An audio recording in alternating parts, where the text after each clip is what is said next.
almost afternoon in Wuhan, but I'm glad to have joined you and to see your happy faces. So thanks for having me. I really appreciate being with you. I do not know if this is the time to start speaking or not.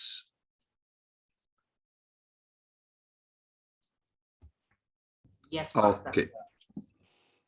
All right. So if I am starting, then I would like to share my screen so that you would at least be able to follow me better. I appreciate the introduction we just had. You, like you said, you rehearsed very well. You seem to have so much information. I am surprised at where you got all that. But yes, it's true. All that was said is very accurate and true. I like the way you pronounce my children's names. It's nice. Okay. Let me also say my face may be a bit blurred because, well, I am not in China, I'm in Ghana, and unfortunately I do not have light. I am using a bedside lamp, which is casting a shadow behind me and making my image not too clear enough. But I believe the focus will be more on the PowerPoint presentation I am making than just on my face. So here we have what I have been asked to speak on. I say what I've been asked to speak on because perhaps if I were to preach a normal divine service sermon, I may not be talking about expectations and realities of marriage. But this is a very special request from the leadership of the Wuhan International Seventh-day Adventist Students Fellowship. And I really appreciate the good work you are doing and the fact that you have put this together to help me join you from here for us to be able to worship together. So it is actually a joy to be with you this morning. So like I have said, we are discussing expectations and realities of marriage. And I am going to discuss this. I believe this text was read ahead of time. That is actually the passage I am using as my key text, Philippians chapter 2, verses 3 and 4. And before I proceed, shall we bow our heads for prayer? Father in heaven, as we open your word, we pray, may you grant us understanding. May we be able to apply these words in our lives, specifically in the marriages that some of us are in and some of us are expecting to go into. May your will be done now and forevermore in Jesus Christ's name. Amen. Yes. Amen. So Philippians chapter 2, verses 3 and 4. Verse 3 reads, "Do nothing out of selfish ambition."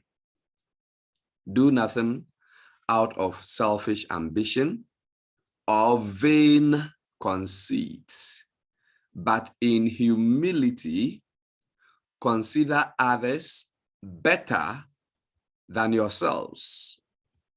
And verse 4 reads, "Each of you should look not only to your own interests, but also to the interests of others." This will become handy as we move along. I am not preaching a normal divine service sermon. I am kind of giving a lecture, basing it on the elements of expectations and realities of marriage. In other words, what I came to tell you is this: we all have expectations in life in general. I mean, when you started this service, you were expecting that I would join. And so I joined, when it was about 3 a.m. here in Ghana. I'm still very unsure of how the timing is. I know that you are about 8 hours ahead of me. And so when I was going to bed, I put an alarm, and I expected that the alarm will wake me up at 3 a.m. because I intended to join you at the divine service and not from the Sabbath school period, because I had to ensure that I had enough sleep so I could have a good interaction with you. I have been having a week-long program, Marriage and Family Week, at another church. I've been doing it virtually, but this morning I have to be with them face to face. They are expecting to meet me. So life is full of expectations. So is marriage. Now, and I see a number of you are young people who are now thinking of going into marriage.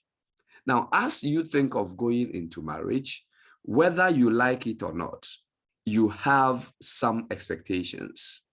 And our expectations normally have several sources put together, and it is out of these sources that we try to live the life that we live, to have the expectations that we have. One source of expectations in marriage is your family background. Now, when I say your family background, I am talking about everything that has to do with how you were raised. So let us assume that my daughter, so I have 2 daughters. My daughter wakes up every morning to see daddy help mommy in the kitchen. Daddy is bathing the kids. Daddy comes back from work and perhaps, buys a bar of chocolate for mommy. And then daddy comes back from work and hugs mommy. Before daddy leaves home for work, daddy would kiss mommy and then leave for work.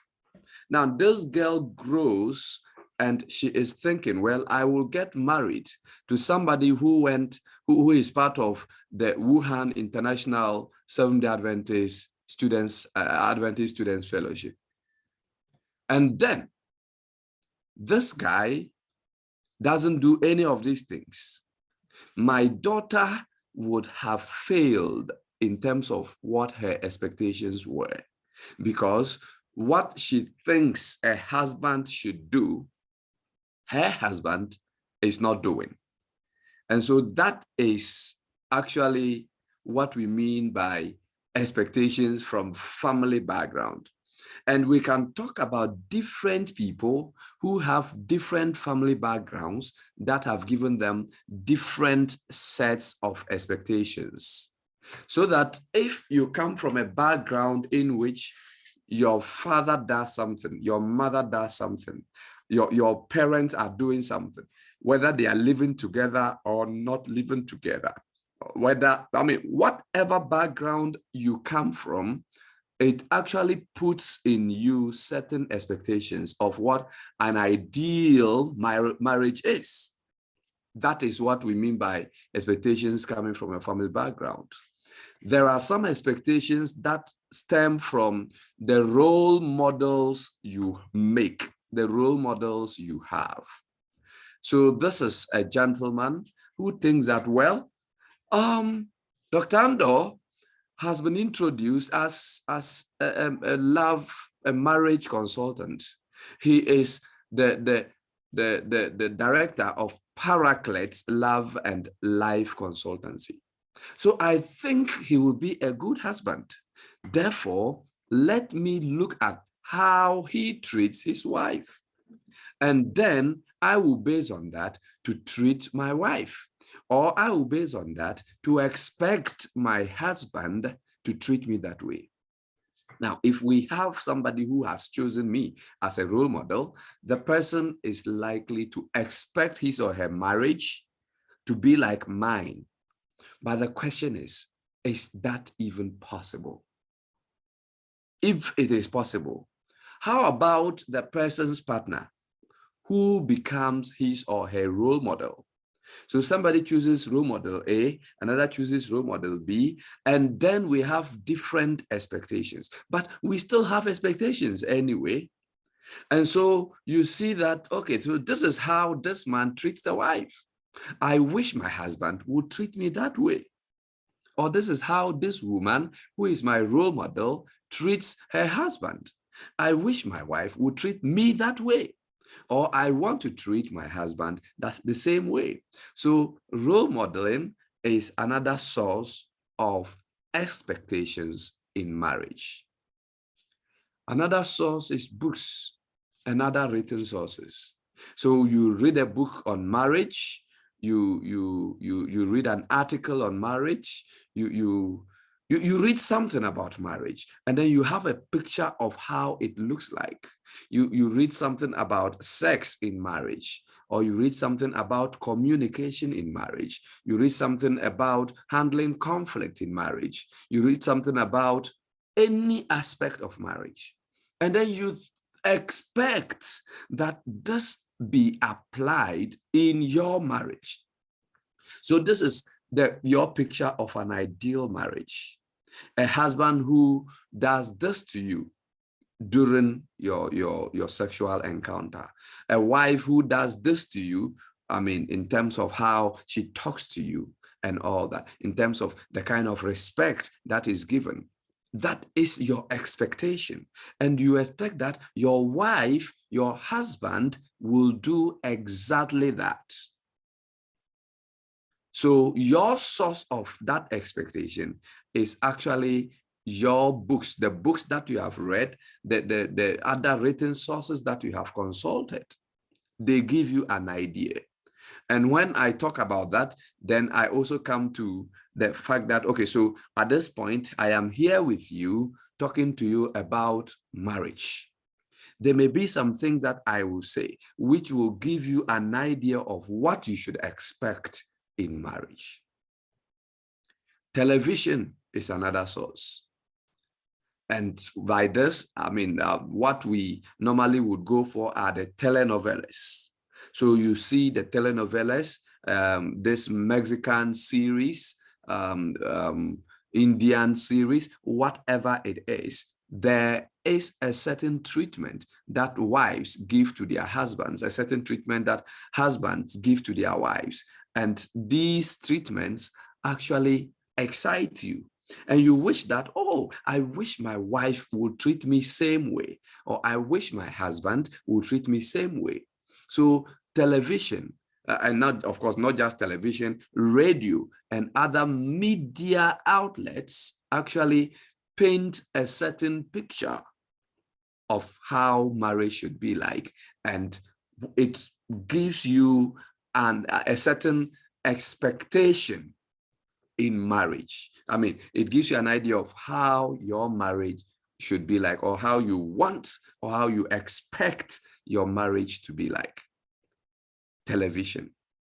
And then we come to the issue of globalization. Now, I called it globalization because it entails a lot of things.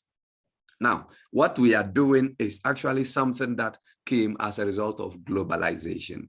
I couldn't be talking to students in China from Ghana some 20 years or some 30 years ago. It was practically impossible. But here I am speaking with you, and you can see me. And I can see you as, I mean, I saw your beautiful faces, and I am so excited about it. So it wouldn't have been possible but for globalization.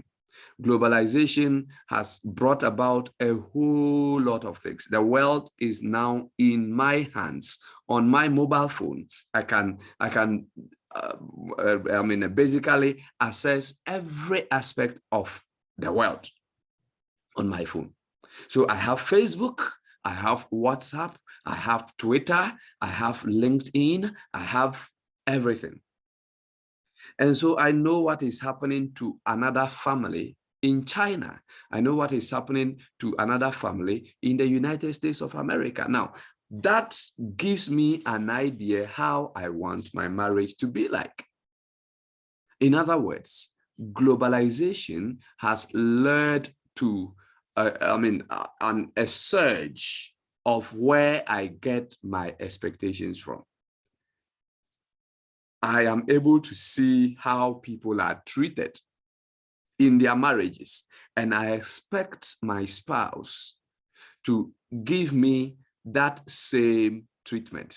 So that is globalization. That is what it has caused, because the world is more or less now what we call a global village. And then we have personal wishes. They may not come from your family background. They may not come from any role model. They may not come from any books you have read or something you've watched on TV or anything. It is just you wishing that your husband or your wife will do this.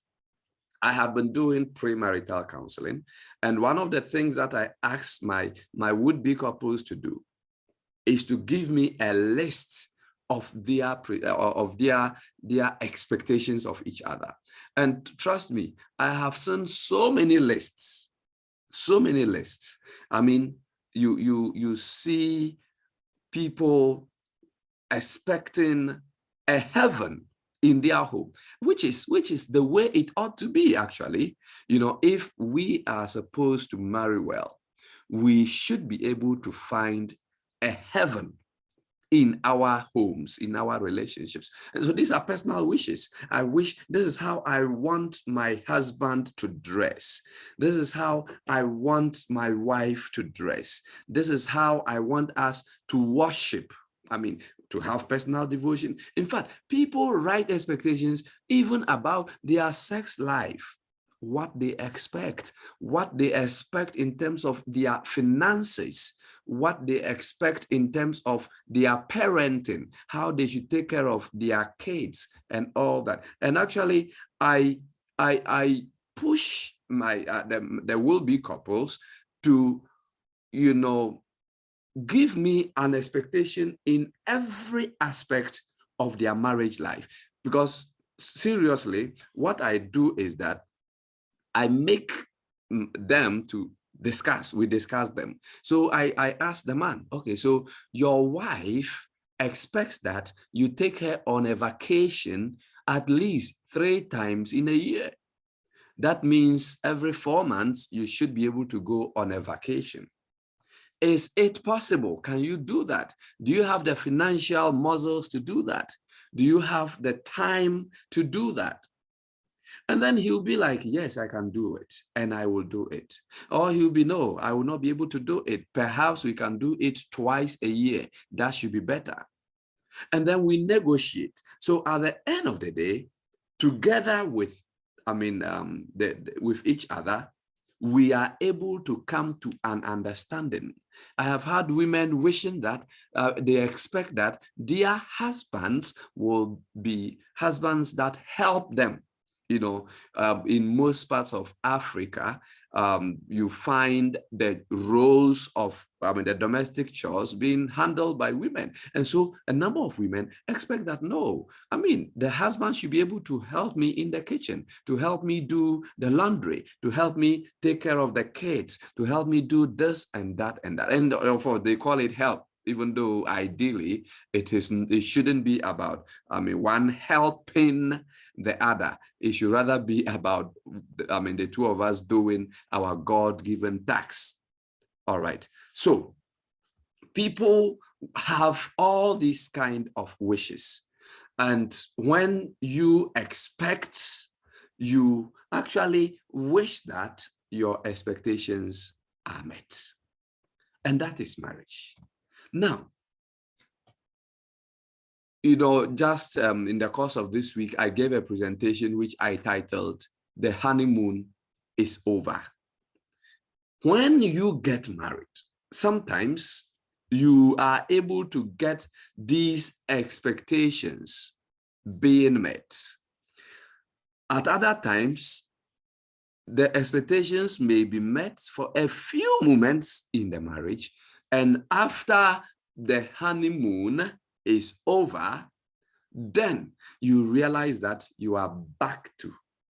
All right, somebody has said, "Blessed are those who do not expect, for they shall not be disappointed." It's just a funny saying, but it makes a lot of sense. And that there are some people who would tell you that it is not okay, it's not good to expect anything at all in marriage. But you see, I started by saying expectation is part of life. Whether you expect it or not, it is part of you. You actually do expect. And that is why I normally make couples to discuss their expectations. But of course, in the course of this, you realize that some expectations are unrealistic. That is, we have an image in our mind about what our partner is supposed to be like. That is what we do. So this is the type of wife I want. There's a type of husband I want. And I have this image in my mind that I wish my wife, my husband, will be like this or will be like that. Now, we go to the extent of making the mistake of trying to change our partner to fit into the image of who I want to have. Okay, so I wish that my husband dresses this way, but my husband probably doesn't want to dress that way. For that matter, I try to, in quotes, force him to fit into the type of husband that I want, to dress the way I want him to dress. And so when it happens that way, your expectations become unrealistic. You want somebody who will bring you flowers, or somebody who will buy you candy, somebody who will call you from work, someone who will open the car door for you. Yes, this is beautiful. This is romantic, but is the person capable of doing these?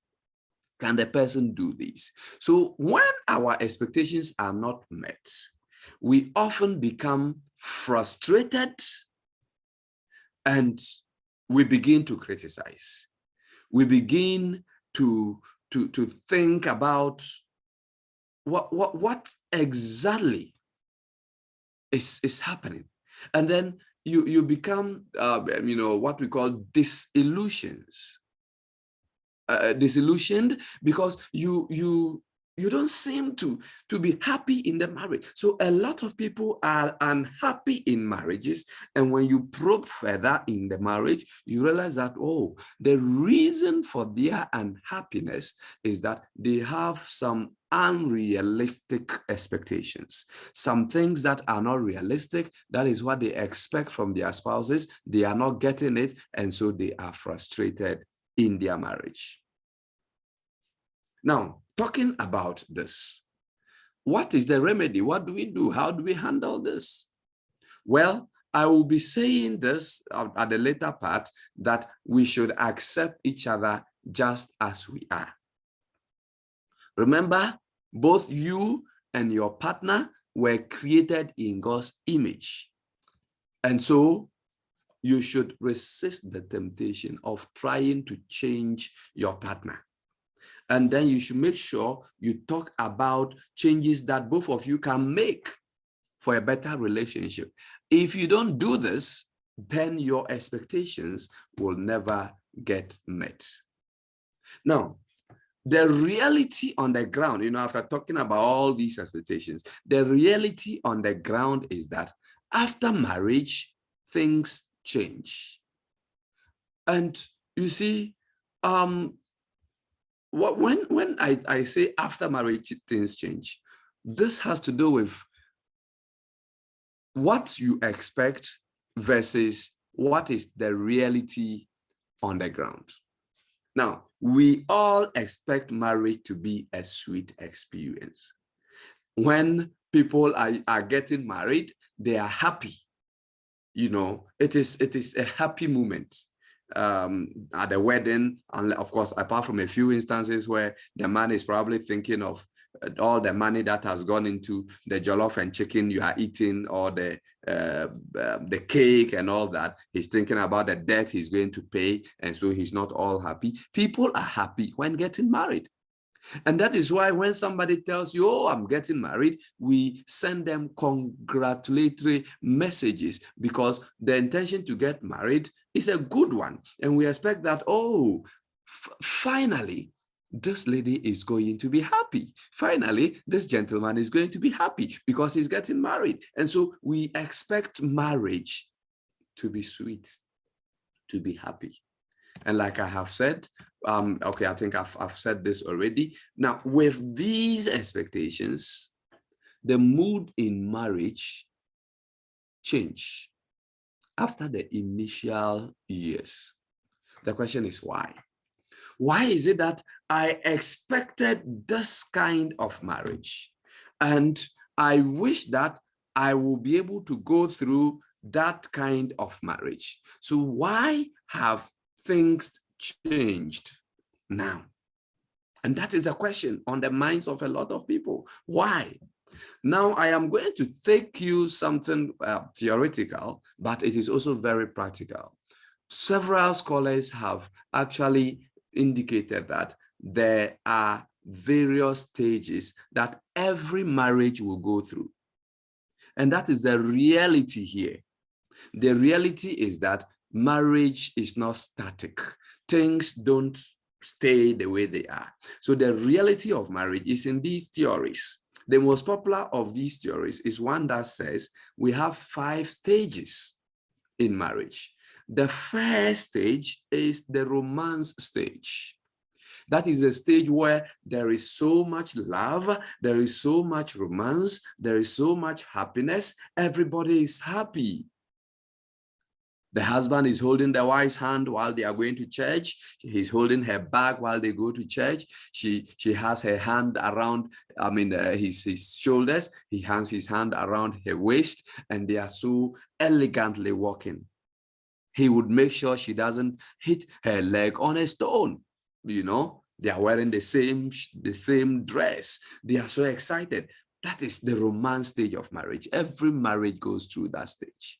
But the problem is how long that stage will last, because stage 2 is coming. Stage 2 is what is referred to as the disillusionment stage. At this point, you are disillusioned. It's like, oh, you were having a very nice time, and then all of a sudden, the illusion is gone. So you are disillusioned. Your eyes are open, and now you are seeing clearly. Now, at this point, you realize that, oh, there is more to life than wearing the same dress to church. There is more to life than always, buying candy when coming home from work, buying chocolate for my wife, buying a pair of shoes for my husband, doing this. There is reality coming. And this disillusionment leads to power struggle. Now, because your expectations they seem not to be getting met, there is a struggle between you. You are struggling to become relevant. So you find yourselves fighting. There's a clash of the two. It happens in every marriage if you're married. So now, this is the stage at which most marriages break. And so the bulk of divorces take place within the first 3 years of marriage, because disillusionment and power struggle take place around this period. And so if you don't take care, you will be leaving the marriage. But if you pass that stage, you get to stage 4, it is the stability stage. At this point, you have come to accept that this is the way my husband is. This is the way my wife is. And so you become stable in the marriage. And that leads to the fifth and final stage of marriage, commitment. So you become committed to the marriage, and then you stay together. No matter what happens, you are together. And so in the later parts of marriage, the rate of divorce is less. So that is the most popular of the theories. There are other individuals and persons, scholars who have come out. Rootweil has given 4 stages instead of 5, but you would see that these 5 are in 8. So he calls the first stage romance stage, second stage disillusionment. So you see it's the same as the first one we looked at. But when it comes to the issue of power struggle, he calls it misery stage. So that you become miserable. Why are you miserable? You are miserable because your expectations have not been met. And it is normally after disillusionment that you realize that your expectations have not been met. So you get miserable in the marriage, and then you get awakened. So he puts the final stage as awakening. Awakening, that is where you either get stable and commit, or you are awakened and then you decide that because of the misery, you leave the marriage. Another, Di Maria and Harald, they propose 7 stages. But of course, you can see that it is actually about the same thing. So they say, well, we begin with passion. So there's passion. There is the romance. There is that kind of, intense love, passion stage, then realization, that is disillusionment. So you now come to a realization that, oh, this is the husband I married. This is the wife I married. And then we get to stage 3, rebellion. So you begin to rebel. No, even though this is the type of man I married, this is not what I want. So you begin to rebellion. And then after rebellion, you see that, well, rebellion is not working. So you decide to cooperate. Okay, so we try to work together to iron out our differences. And then that leads to a reunion. We get back together, we come to accept that, well, this is how we are. And that will lead to an explosion and then completion. So explosion, completion, reunion, explosion, completion, all boil down to commitment at the end of the day. So at the end of the day, we get to a stage where we are okay, even though our expectations were not really met. Now, I'm taking you through this so that you get to know that, well, my marriage will go through these stages. That is the reality.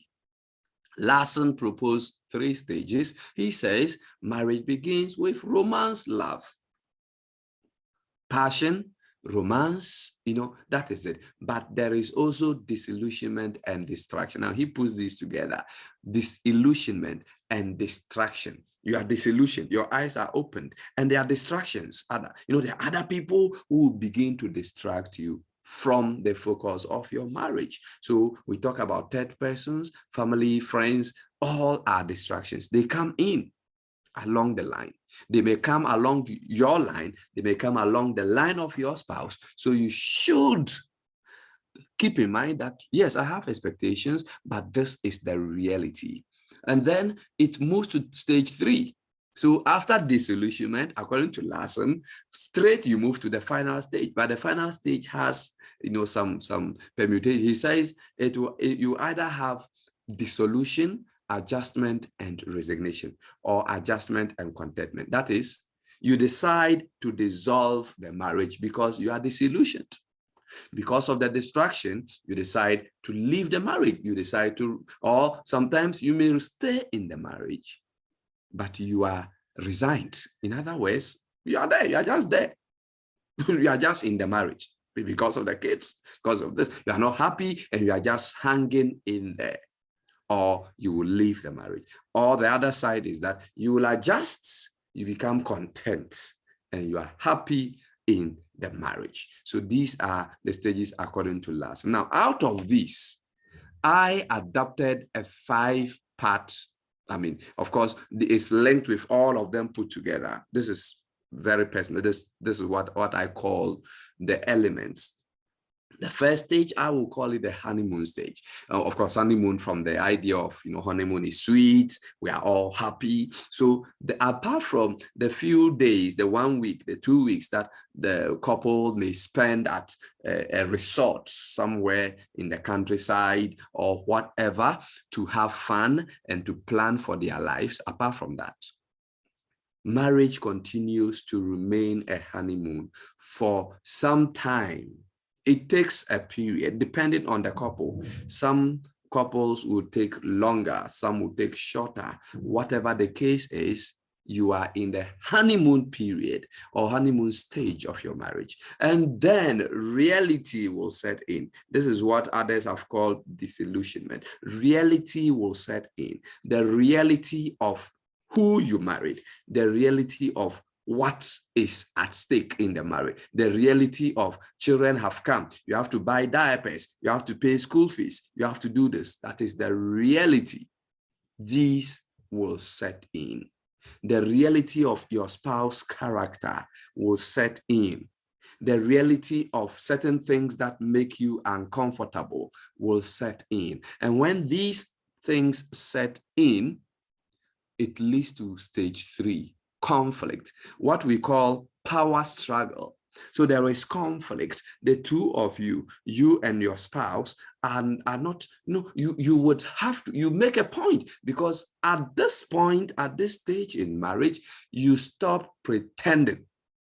You begin to be real. If the person does something that you're unhappy with, you are not all nice, and all that. No, you want to be real with the person, because this is reality. This is not the dream world you had before you got married. So there's conflict. Now, this is where a lot of marriages will break, reality and conflict. And whether it will break or not depends on how you handle the conflict. What is your response to the conflict? How do you deal with the conflict? How you deal with the conflict automatically leads to stage 5. Either you become committed or you dissolve the marriage. So it will either lead to a commitment or a dissolution. And like I said, it all depends on how you respond to the conflict. Now listen, whether you are married for a week or for 20 years, you will still go through these stages. I mean, you can be married for a week, your honeymoon period will be just the first few hours. Reality will set in the next morning. You have a conflict, and then you respond to the conflict and decide to dissolve the marriage. So with this model, you realize that every marriage goes through these 5 stages. So that is how it goes. Now, this is marriage, and this is how it moves. According to I mean, like I told you, I did a presentation, I titled, the honeymoon is over. So once you cross the second stage, it means that your honeymoon is over. Okay, so the honeymoon period is the first stage. Second stage, reality. So after the honeymoon is the period of reality. So you need to know, all right, that honeymoons are not forever. You are going to be disillusioned because your expectations have not been met in the marriage. You will get to that point where you will realize character traits that you previously didn't know. You get to know that, oh, this guy is dirty and I'm living with him. He's so dirty. Because before marriage, you were not living with him. So you didn't know that he was dirty. He would leave his socks in the living room. He would do that. You would see reality. Then there is power struggle, because after some time, there is the end of pretense. People stop pretending. They become real with you. At the beginning, there's pretense. Oh, I'm nice. I'm a good boy. I'm a good girl. I'm all nice and all that. But pretense will end. And then we have changes that take place due to what I'll call the normal wear and tear of marriage. When I say the normal wear and tear of marriage, I am saying that you normally, under normal circumstances, marriage goes through wear and tear. The beauty of your spouse, of your wife, will change. It will reduce. The beauty of your husband, the strength will reduce. Okay, I mean, she may have breasts that are standing. You and your kids will suckle it till it becomes loose. It has changed. The skin will begin to have wrinkles as we age. If you got attracted by the backside or the breast or whatever, those things will change along the line. I mean, and the changes take place without warning. It happened. It's part of the normal wear and tear. The strength will change. Your sex life will change. The kids will drive you crazy because you would have to, I mean, you will not even be able to have time together because you have kids. So these are things that take place because of the normal wear and tear. So the question is, what then becomes your reaction? What becomes your response? You are likely to compromise. You are likely to employ tolerance or acceptance. Now, I would normally recommend acceptance instead of compromising, because when you compromise, what you do is that you are lowering your standards. Tolerance, you will just swallow the nonsense, It will get to a time you get fed up and you are likely to explode. Tolerance is not the best way to handle the conflict that comes after the honeymoon period. You don't deal with reality by compromising on your principles or by tolerance. The best way is to accept the person for who he or she is. Like I told you, that you should remember that you were created in God's image just as your partner. So you should learn to accept each other just as you are. Don't try to change your partner to suit you. Tell yourself that, well, this is the way my husband is. This is the way my wife is. Then you talk about it. Okay, so let's talk, my sweetheart. Let's talk. What can we do? Because there seems to be a conflict in our personalities, in the way we relate to each other. We have some conflicts to deal with. So let's talk. And then you can make adjustments on the two sides for a better relationship. And that is how we deal with expectations when they are not met and when they have to do with trying to accept each other for who you are. I am concluding. You need to understand. Okay, so my slides move faster than I wanted it to move. Okay, so we need to understand that not all expectations will be met. That you need to keep that in your mind. Honeymoon is not forever. Not all expectations will be met. In the course of your marriage, you should be ready to encounter character traits that you didn't know existed. You should be ready to say that, look, yes, I know this guy, we've been together for 10 years, 15 years, but there is something that I will get to know. Maybe on our 15th year of marriage, in our 20th year of marriage. Be married for 50 years, you will still discover new traits as you move along. So keep that in mind. Also, keep in mind that there will be conflict. Your values, your ideals will conflict each other. So you should have a good conflict resolution strategy, which comes with commitment, you two talking, and gelling together. And remember, acceptance is key. Now, let me talk about that. I started by reading Philippians chapter 2, verses 3 and 4. Now listen to it again in the light of what we just discussed. Do nothing out of selfish ambition or vain conceit. Do not be selfish, not in life, not in your Christianity, not in your marriage. If you go into marriage out of selfish ambition, out of selfish expectations, or vain conceits, self-conceitedness, you feel like you are the best. It is you who has the best idea of how marriage should be like. It is wrong. Don't be selfish. Don't be self-conceited. But in humility, consider others better than yourself. My dear friends, this is how to be happily married. Do nothing out of selfish ambition or vain conceit, but be humble enough to consider your other person better than you.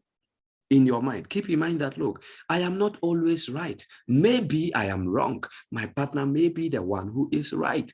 Keep that in mind.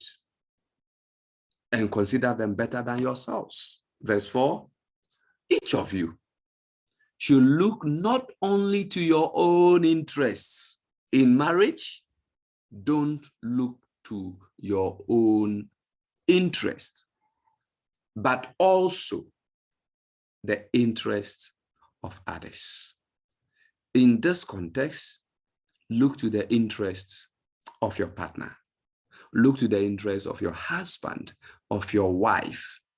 And I believe, whether your expectations are met or not, whether you live in the unrealistic point or in the realities of marriage, you will be a happy husband or a happy wife.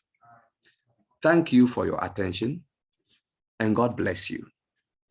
I am glad to have been with you, and I pray that your marriages will be better, even better than your expectations, that the realities that you will face them well and be happy and have a home like heaven. Thank you.